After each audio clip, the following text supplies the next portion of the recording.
घरात नाश्ता असताना सुद्धा आम्ही गेलो इडली फॅक्टरीत. थंय काय नवीन भेटताय काय बघू. तर मेनू कार्ड बघितलं तर वडा सांबारची ऑर्डर दिलं आणि हय बघता तर चिंचे दिसले, पण चिंचे तर काढू शकत नव्हतं.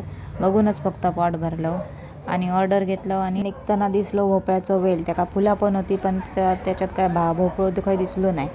तर तसेच निघालो थेट मच्छीवाल्याकडे काय मच्छी घेतलं आणि घरात गेलो. ती साफ वगैरे केलं, नेलेलो नाश्ता करून घेतलो आणि त्याला मीठ मसाला लावून मस्तपैकी रेडी केलं आहे आणि फ्राय करून घेतलं आहे. तेवढ्यात वाजले 12 आणि पटपट आवरलं आहे सगळं. आणि श्रीवांशचं टायमिंग झालेला आणायचा म्हणून धावत पळत गेलं आहे. खाली गेलं आहे तर एक बाबू खेळत होतो. तो म्हणाला मी पण येते दादा कानो. तर आम्ही तिघंजणं गेलो श्रीवांशला आणलं आणि तिथे खाली थोडा टाईमपास केला. ह्यो बाबू हे काय करत होतो माका काय कळलं नाही. माझ्या जबरदस्ती खाऊ घालत होतो.